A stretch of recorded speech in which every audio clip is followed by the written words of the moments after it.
कृष्णा हरे हरे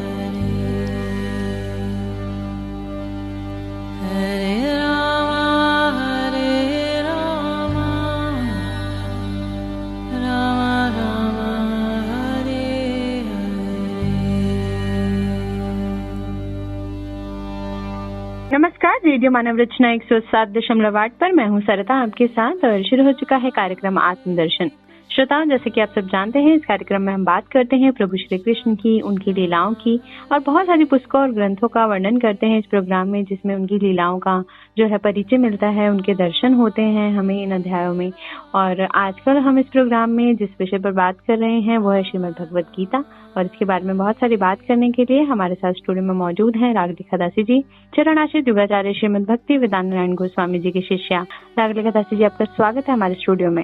हरे कृष्ण जी श्रोताओं, हम बात कर रहे हैं श्रीमद् भगवत गीता की, जिसे ट्रांसलेट किया है शील भक्ति वेदांत नारायण गोस्वामी महाराज जी ने, और इसकी जो टीकाएं लिखी हैं वो विश्वनाथ चक्रवर्ती ठाकुर जी ने लिखी हैं। और इस गीता का जो मेन स्रोत है वो श्रीमद् भगवत गीता ही है, और इसमें कुल 18 अध्याय हैं। जैसे कि सब जानते हैं कि गीता के कुल 18 अध्याय हैं, और इसके जो पहले 6 अध्याय हैं वो कर्म योग के बारे में हैं, और अगले 6 अध्याय जो हैं वो भक्ति योग के बारे में हैं, जिनका वर्णन आजकल हम इस कार्यक्रम में कर रहे हैं। पिछले एपिसोड में हमने बात की थी इसके 9वें अध्याय की, कंप्लीट किया था, उसको समाप्त किया था, और आज हम बढ़ेंगे इसके 10वें अध्याय की तरफ, जो भक्ति योग के विषय में ही है। तो पहले रागलिखा दासी जी से इसके बारे में संक्षेप में जानते हैं और फिर श्लोक दर श्लोक इसकी चर्चा करेंगे आपसे। जी रागलिखा दासी जी। जी, तो 7वें, 8वें और 9वें अध्याय में परमेश्वर तत्व का ऐश्वर्य आदि वर्णन किया, और 10वें अध्याय में उनकी विभूतियों का वर्णन किया जा रहा है। किसी महान, परम दुर्लभ और ना देने योग्य वस्तु को भी गुप्त रखकर उसका अन्य प्रकार से वर्णन करने का नाम परोक्षवाद है। मतलब उसको डायरेक्टली नहीं करके और उसको इनडायरेक्टली बोला जाए, तो ये एक परोक्षवाद कहलाता है। परोक्षवाद तो वेद का एक स्वभाव है। तो जैसे आत्मगोपन करना भी भगवान का एक स्वभाव है। मतलब वो अपने आप को दिखाना नहीं चाहते कि मैं बहुत महान हूँ या मैं वो हूँ, मैं अपने को छुपाना चाहते हैं। परोक्षवाद में वर्णित विषय सामान्य लोगों के लिए बड़े दुर्बोध है। तो इसलिए फर्स्ट श्लोक में कह रहे हैं कि श्री भगवान कह रहे हैं कि हे महाबाहो, पहले की अपेक्षा मेरे श्रेष्ठ वचन को सुनो, जिसे मैं तुम प्रेमवान के हित की इच्छा से कहूँगा। इसलिए भक्ति का आश्रय कर विशेष मनोयोग से इस विभूति योग का अध्ययन का अनुशीलन करना आवश्यक है।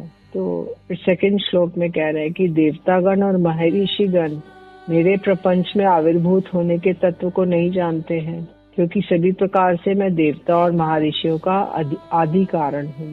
तो कहते हैं मैं प्रपंच में किस लिए आया, ये देवता और वो महर्षि भी नहीं जानते हैं, क्योंकि मैं उनका भी कारण हूँ। तो भगवान के जन्म के तत्व को केवल उनकी असीम कृपा से ही जाना जा सकता है, अन्य किसी प्रकार से नहीं।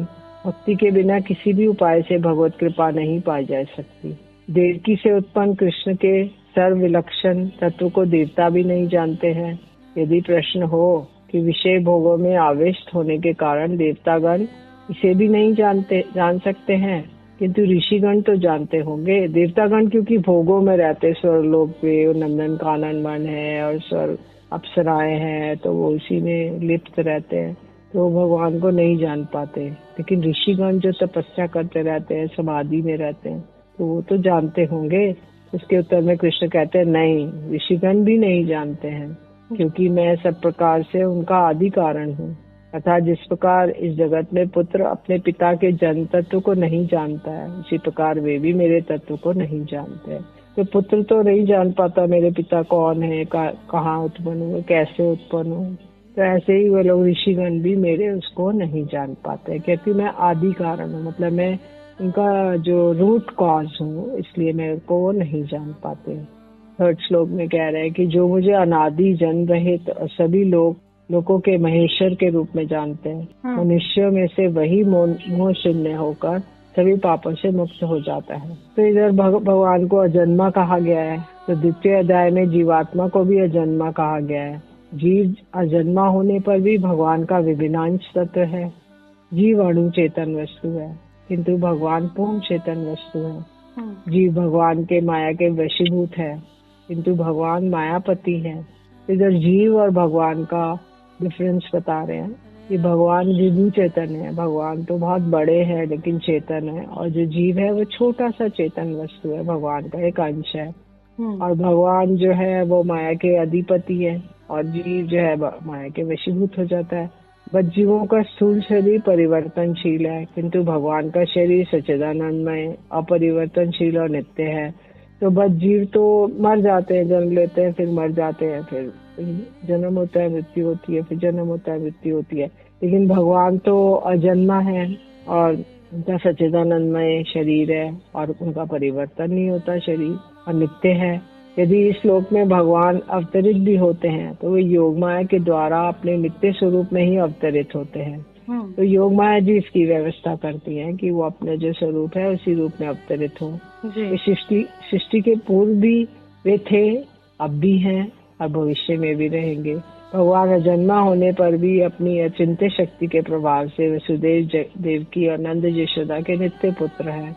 वैसे तो वो बोला जाता है जन्म ही नहीं लेते हैं भगवान, लेकिन फिर भी वो देवकी वसुदेव जी के यहाँ पुत्र बनकर आए और यशोदा नंद वसुदेव देवकी जी के यहाँ पुत्र बनकर आए। कृष्ण को साधारण मनुष्य नहीं समझना चाहिए। कृष्ण ने साधारण शिशु की भांति जन्म ग्रहण नहीं किया, क्योंकि एक साधारण शिशु जैसे होता है वैसा जन्म उन्होंने नहीं लिया। कंस के कारागार में वसुदेव देवकी के समक्ष वो शंख चक्र गदा पद्म, मतलब 4 भुजाओं वाले, जिसके अंदर एक में शंख, एक में चक्र, एक में गदा और पद्म मतलब कमल का फूल, तो इस प्रकार के अलंकारों और केश आदि से अलंकृत होकर किशोर स्वरूप में प्रकट हुए। मतलब घुंघराले बाल हैं और यंग एकदम 4 उसमें चतुर्भुज रूप में प्रकट हुए। बाद में वसुदेव देवकी की प्रार्थना से शिशु हो गए। भगवान के गोलोक में यशोदानंदन के रूप में द्विभुज रूप में यशोदा के गर्भ से जन्म ग्रहण करने की लीला नहीं दिखाई। तो उसमें भगवान का जन्म दिखाया नहीं गया क्योंकि सब सो गए थे गोकुल में भी। तो परंतु शिशु अवस्था में ही उन्होंने पूतना को मारा, शक्तासुर को मारा और महाभयंकर और बलवान असुरों को सद्गति प्रदान किया। तो ये सब भगवान ही कर सकते हैं, साधारण मानव शिशु तो नहीं कर सकता। 6 दिन के थे तो पूतना राक्षसी को मार दिया, 6 महीने के थे तो शक्तासुर को मार दिया, और शिशु मुख में सारा ब्रह्मांड दर्शन कराया मैया को। और ये सब साधारण शिशुओं का कार्य नहीं है। इसलिए कृष्ण स्वयं भगवान है, समस्त ईश्वरों के ईश्वर है और आदि और स्वयं अनादि। ईश्वर परम कृष्णा सच्चिदानंद विग्रह अनादिर आदिर गोविंद सर्व कारण कारणम। इस स्वरूप को केवल भक्ति के द्वारा ही जाना जा सकता है, अन्य साधनों से नहीं जी। चौथा 5वां इकट्ठा ले रहे हैं कि बुद्धि, ज्ञान, व्याकुलता का भाव, सहिष्णुता, सत्यवादिता, शम दम सुख दुख, जन्म मृत्यु भय अभय, अहिंसा, समता, तुष्टि, तप, ज्ञान, यश अपयश, प्राणियों के समस्त नाना प्रकार के भाव मुझसे ही उत्पन्न होते हैं। तो जितने भी प्रकार के भाव हैं, सुख दुख, शम दम, जन्म मृत्यु भय, ये सब भगवान से ही उत्पन्न हुए। तो भगवान ही सबके आदि मूल कारण और सर्वेश्वर है। यहाँ ये प्रतिपादन हो रहा है कि जड़ चेतन सभी वस्तुएं अचिंत्य भेदाभेद के रूप में उनसे ही संबंधित है। इसलिए भगवान कह रहे हैं शास्त्रों को जानने वाले व्यक्ति भी अपनी अपनी बुद्धि के द्वारा मेरे तत्व को जानने में असमर्थ है। जो बहुत ज्यादा शास्त्र पंडित हैं वो लोग अपनी बुद्धि के द्वारा भी मुझे नहीं जान सकते, क्योंकि बुद्धि भी माया के सत्वगुण से उत्पन्न होने के कारण मुझसे ही उत्पन्न होती है। क्योंकि बुद्धि तो सत्वगुण से उत्पन्न हुई है, तो वो मुझसे ही उत्पन्न हुए हैं। इसलिए गुणातीत मुझ में इस बुद्धि के स्वतः प्रवेश की योग्यता नहीं है, क्योंकि मैं तो त्रिगुण से ऊपर हूँ ना, गुणातीत हूँ, निर्गुण हूँ, तो वो बुद्धि मुझ में प्रवेश नहीं कर पाती। बुद्धि अर्थात सूक्ष्म अर्थ निश्चय करने में समर्थ है। ज्ञान जो है आत्मा और अनात्मा का विवेक करता है। तो बुद्धि कोई छोटे छोटे पॉइंट्स को उसका जानेगी, और जो ज्ञान है वो ये आत्मा है, ये अनात्मा है, ये जड़ है, ये आत्मा है। असम्मोह अर्थात जानने और करने योग्य प्रसंगों में व्याकुल हुए बिना विवेक पूर्वक प्रवृत्त होना। इन तीनों प्रकार के भाग मुझे तत्व से जानने के साक्षात कारण नहीं है। किसी और अन्य भाव और अन्य लोगों में देखे जाते हैं, किंतु वे स्वतः ही उत्पन्न नहीं है। क्षमा जो है सहनशीलता है। सत्व जो है वो सत्य मतलब जो भाषण है। दम मतलब नेत्र आदि बाह्य इंद्रियों का निग्रह है। शम मतलब जो अभी जो जितना बताया कि ये सब मैं नहीं करता हूँ, भगवान ने बताया, उसका अर्थ बता रहे टीका में। तो वो शम का मतलब है कि मन आदि इंद्रियों का निग्रह है। तो शम मतलब दम मतलब कि इंद्रियों का जो इंद्रियां है उसका निग्रह, और शम मतलब मन का निग्रह। तो ये सब सात्विक हैं। सुख सात्विक है, दुख तामसिक है। भवा भवो ये जन्म मृत्यु का एक विशेष दुख है। भय तामसिक है। ज्ञान से उत्पन्न होने के कारण अभय सात्विक है, परंतु रजोगुण से उत्पन्न होने पर भी ये राजसिक है। समता का तात्पर्य अपने सुख दुख आदि के समान ही सबके सुख दुख का दर्शन करना, और अहिंसा आदि समता ये सब भी सात्विक है। तुष्टि जो ईश्वर की कृपा से जो प्राप्त हो उसमें संतुष्टि ही सात्विक है, और अपने द्वारा कठिन प्रयास से प्राप्त लक्ष्य से संतुष्टि होने पर वह राजसिक है। तप और दान फल की आशा से किए गए जाने पर राजसिक है, बिना आशा के होने पर सात्विक है। यश और अयश को भी इसी प्रकार समझना चाहिए। ये सभी मेरी माया से उत्पन्न है, किंतु शक्तिमान और शक्ति के अभिन्न होने के कारण इन्हें मुझसे ही उत्पन्न जाना चाहिए। जी, विभूतियों का वर्णन चल रहा है, सात्विक और तामसिक विषयों का वर्णन रागलेखदासी जी ने बताया इन श्लोकों के माध्यम से। और भी बहुत कुछ है इस अध्याय में जानने के लिए, जानेंगे, लेकिन एक छोटे से ब्रेक के बाद सुनते हैं एक प्यारे से भजन, फिर लौट कर आते हैं। आप जुड़े रहिए रेडियो मानव रचना 107.8 के साथ। कार्यक्रम आप सुन रहे हैं Atmadarshan. Feel good, feel live.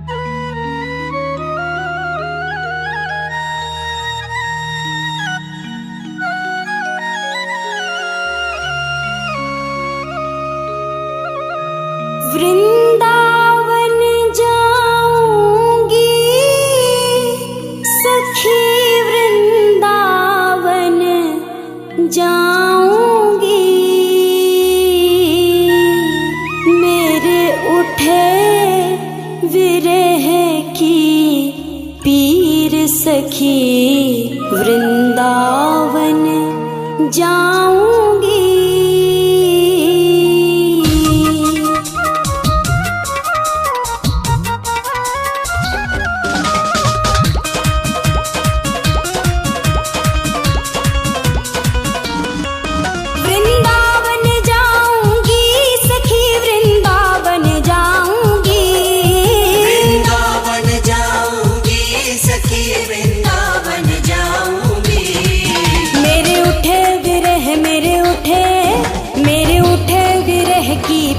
सखी वृंदावन जाऊंगी, मेरे उठे विरह की पीर सखी, वृंदावन जाऊंगी।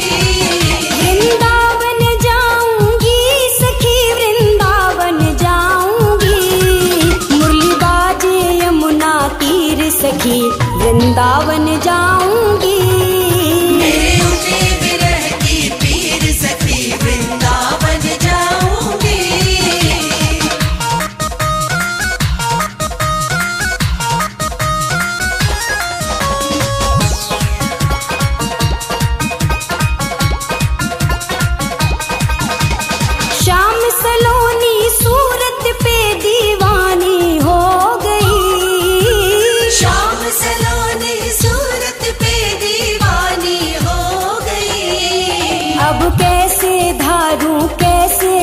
अब कैसे धारू धीर सखी, वृंदावन जाऊंगी। अब कैसे धारू धीर सखी, वृंदावन जाऊंगी। वृंदावन जाऊंगी सखी, वृंदावन जाऊंगी, मेरे उठे विरह की पीर सखी, वृंदावन जाऊंगी। मेरे उठे विरह की पीर सखी, वृंदावन जाऊंगी।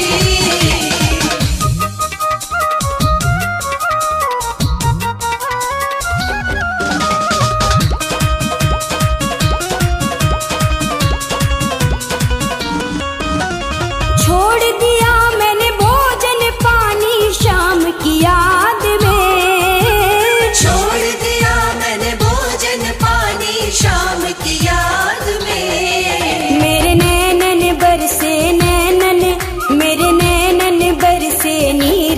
सखी वृंदावन जाऊंगी। मेरे नैनन बरसे नीर सखी वृंदावन जाऊंगी। वृंदावन जाऊंगी सखी वृंदावन जाऊंगी। मुरली बाजे यमुना तीर सखी वृंदावन जाऊंगी। मेरे उठे विरह की पीर सखी वृंदावन जाऊंगी। वृंदावन जाऊंगी सखी वृंदावन जाऊंगी। मुरली बाजे यमुना तीर सखी वृंदावन जाऊंगी। मेरे उठे विरह की पीर सखी वृंदावन जाऊंगी।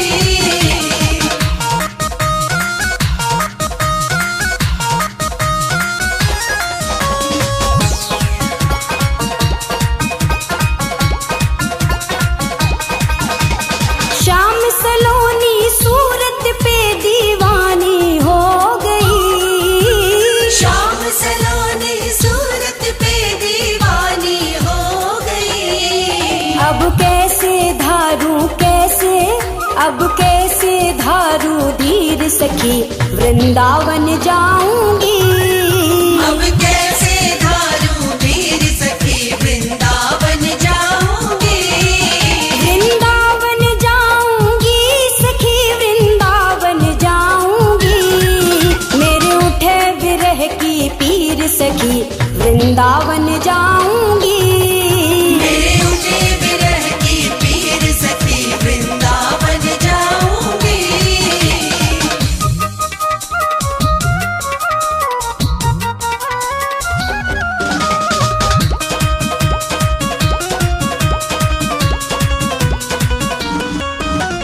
छोड़ दिया मैंने भोजन पानी शाम की याद में। छोड़ दिया मैंने भोजन पानी शाम की याद में। मेरे नैनन बरसे नीर सखी वृंदावन जाऊंगी। मेरे नैनन बरसे नीर सखी वृंदावन जाऊंगी। वृंदावन जाऊंगी सखी वृंदावन जाऊंगी। मुरली बाजे यमुना तीर सखी वृंदावन जाऊंगी। मेरे उठे विरह की पीर सखी वृंदावन जाऊंगी।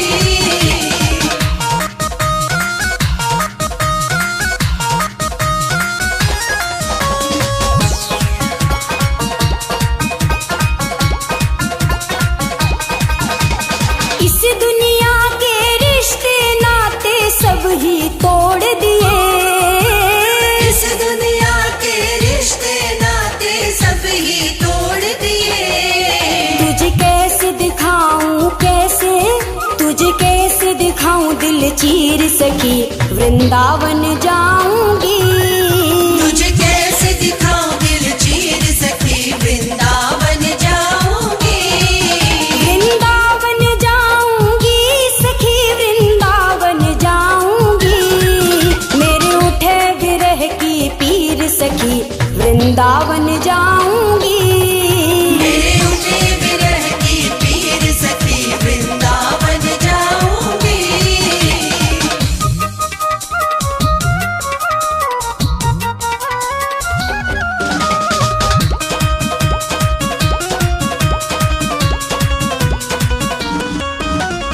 नैन लड़े मेरे गिरधारी से बावरी हो गई। नैन लड़े मेरे गिरधारी से बावरी हो गई। दुनिया से हो गई अनजान सखी वृंदावन जाऊंगी। दुनिया से हो गई अनजान सखी वृंदावन जाऊंगी। वृंदावन जाऊंगी सखी वृंदावन जाऊंगी। मुरली बाजे यमुना तीर सखी वृंदावन जाऊंगी। मेरे उठे विरह की पीर सखी वृंदावन जाऊंगी। वृंदावन जाऊंगी सखी वृंदावन जाऊंगी।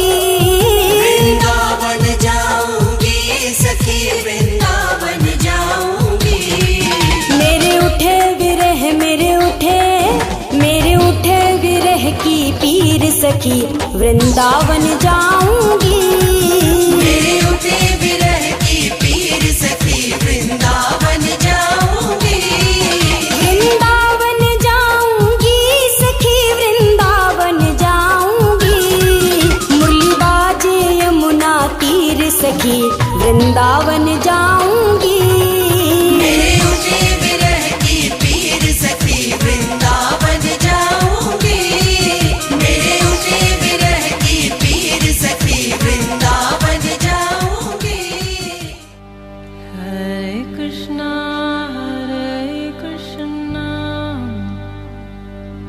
Krishna Krishna, Hare Hare,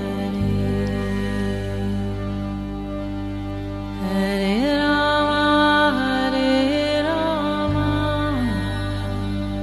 Rama Rama, Hare Hare। स्वागत है आप सभी का एक बार फिर रेडियो मानव रचना 107.8 पर। मैं हूँ सरिता आपके साथ और कार्यक्रम आप सुन रहे हैं आत्मदर्शन, जिसमें हम बात करते हैं प्रभु श्री कृष्ण की, उनकी लीलाओं की। बहुत सारे रूपों में उनकी लीलाओं का वर्णन मिलता है। हम सब जानते हैं कि श्री कृष्ण ने कितने अवतार लिए और बहुत सारी लीलाएं उन्होंने की इस धरती पर। और इस कलयुग में हमें जो वो संदेश देना चाहते थे वो हमें गीता से ही मिलता है और उसी गीता के ज्ञान की हम बात कर रहे हैं। विभूतियों का वर्णन हम जान रहे हैं। रागलिका दासी जी से 10वां अध्याय जो है आपको बता रहे हैं विभिन्न श्लोकों के माध्यम से। तो आगे बढ़ते हैं और इसके छठे श्लोक की तरफ बढ़ते हैं।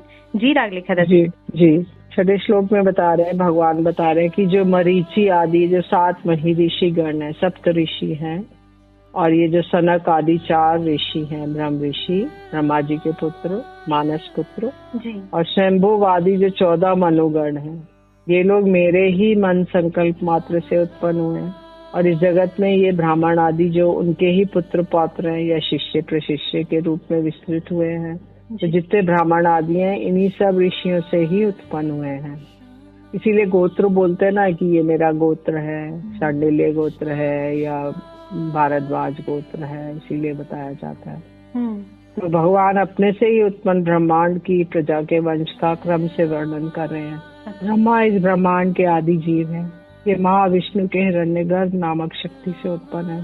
ब्रह्मा जी से सनक, सनातन, सनंदन, सनत कुमार, 4 कुमार उत्पन्न हुए। उसके बाद भृगु, मरीचि, अत्रि, पुलस्त्य, पुलह, ऋतु और वशिष्ठ, ये सप्त ऋषि उत्पन्न हुए। उसके बाद शंभु, स्वरोचिष, उत्तम, तामस, रैवत, चाक्षुष, वैवस्वत और सावर्णी और दक्ष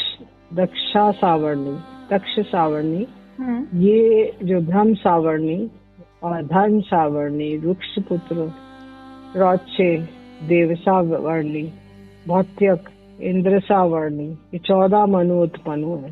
ये समस्त कृष्ण की शक्ति से युक्त हिरण्यगर्भ से उत्पन्न हुए। इनके ये अंश या शिष्य प्रशिष्य की परंपरा से ब्राह्मण आदि प्रजाजन सारे संसार में विस्तृत हो गए। 7वें श्लोक में कह रहे हैं कि जो मेरी इन समस्त विभूतियों और भक्ति योग के विषय में यथार्थ रूप से जानते हैं वे निश्चित रूप से मेरे तत्व ज्ञान को प्राप्त करते हैं, इसमें कोई भी संदेह नहीं है। बोलते हैं ब्रह्मांड का संचालन के लिए विभिन्न लोकों में अनेक देवता नियुक्त हैं, जिसमें ब्रह्मा, 4 कुमार, सप्तऋषि और प्रजापति प्रमुख हैं। मूलतः ये सभी कृष्ण से उत्पन्न है, इसलिए भगवान कृष्ण समस्त पितामहों के आदि पितामह हैं। मतलब पिता मतलब ब्रह्मा जी, तो भगवान उनके भी पिता है, तो पितामह के भी पितामह हैं। भगवान के इस ऐश्वर्य को जानकर अटूट विश्वास और श्रद्धा पूर्वक और संशय रहित होकर कृष्ण का भजन करना चाहिए। अन्यथा कृष्ण की महानता को भलीभांति नहीं जानने से उनके प्रति अनन्य भक्ति संभव नहीं हो सकती है। जिस प्रकार भगवान की विभूतियां और उनके तत्व ज्ञान से अचला भक्ति की प्राप्ति होती है, उनके 4 श्लोकों के द्वारा ये दिखला रहे हैं। अहम सर्वस्व प्रभवो मत्त सर्व प्रवर्तते इति मत्वा भजन्ते माम बुद्धा भाव समन्विता। मैं सबकी उत्पत्ति का कारण हूँ, मुझसे ही सभी कार्यों में प्रवृत्त होते हैं। इस प्रकार ये समझकर पंडितगण भाव युक्त होकर मुझे बचते हैं। तो इसमें महाऐश्वर्य लक्षण वाली विभूति को बताते हुए भगवान कह रहे हैं कि मैं प्राकृत अप्राकृत वस्तु मात्र की उत्पत्ति का कारण हूँ, चाहे वो इस जगत की है चाहे उस जगत की है, सभी वस्तु का कारण मैं ही हूँ। अंतर्यामी स्वरूप से मुझे ही समस्त जगत का कार्यरत होता है। नारद आदि अवतार के रूप में मुझसे ही सभी भक्ति, ज्ञान, तप, कर्म आदि साधन और उसके साधे में प्रवृत्त होता है। इस प्रकार आस्तिक के ज्ञान के द्वारा निश्चय कर दास्य, सख्य आदि भाव से युक्त होकर भजन करने वाला पंडित है। तो इसलिए भगवान का जो किसी के संबंध के साथ भगवान का भजन करता है, उनको अपना सखा बना लेता है, प्रियतम बना लेता है या उनका पुत्र बन जाता है, तो वो भजन ऐसे ही अपने भगवान के साथ कुछ संबंध बना के भजन जो करता है वो पंडित है। श्री कृष्ण प्राकृत और अप्राकृत जगत के मूल हैं। तत्वविद वैष्णवों की कृपा और उनके उपदेशों से निस्संदेह रूप में इस प्रकार का तत्व ज्ञान संभव है। ऐसे तत्व ज्ञान के द्वारा साधुओं का चित्त शुद्ध भगवत भक्ति में स्थिर होता है। अगर ऐसा तत्व ज्ञान हो जाएगा तो साधु लोग अपने भगवान का भजन कर सकते हैं। आधुनिक कपोल कल्पित भक्ति रहित टीकाओं और तत्व ज्ञानहीन तथा कथित भ्रांत गुरु और भक्त नामधारी व्यक्तियों के उपदेश या संग से शुद्ध तत्व ज्ञान संभव नहीं है। तो अभी जो इमेजिनरी कुछ व्याख्या करते हैं या अपनी टीकाएं देते हैं, भक्ति रहित जो होती हैं और तत्व ज्ञान नहीं होता है, तो ये सब जो ऐसे गुरु और ऐसे व्यक्ति हैं, तो उनके संशय उपदेश से ये शुद्ध भक्ति का उदय होना संभव पर नहीं है। जी जी, बहुत ही सुंदर श्लोकों के वर्णन से आज हमने जाना रागलेखा दासी जी से इस विभूतियों का वर्णन चल रहा है और बहुत सारा ज्ञान जो है हम देने की कोशिश कर रहे हैं। आप प्रोग्राम के विषय में कुछ कहना चाहते हैं श्रोताओं तो आप हमें जरूर कॉल या SMS कर सकते हैं 8010781078 पर। इस अध्याय में कुल 42 श्लोक हैं और हम श्लोक दर श्लोक के वर्णन आपको समझाने की कोशिश कर रहे हैं। तो आप इसी तरह हमारा प्रोग्राम सुनते रहिए, लेकिन आज के लिए बस इतना ही। रागलेखा दासी जी आपका बहुत बहुत शुक्रिया हमारे स्टूडियो में आने के लिए। हरे कृष्ण। तो श्रोताओं, अगले एपिसोड में और भी बहुत कुछ जानेंगे रागलेखा दासी जी से आगे श्लोकों का वर्णन, लेकिन आज के लिए हमें दीजिए इजाजत और आप सुनते रहिए रेडियो मानव रचना 107.8 पर आने वाले अन्य कार्यक्रमों को भी। Feel good, feel live.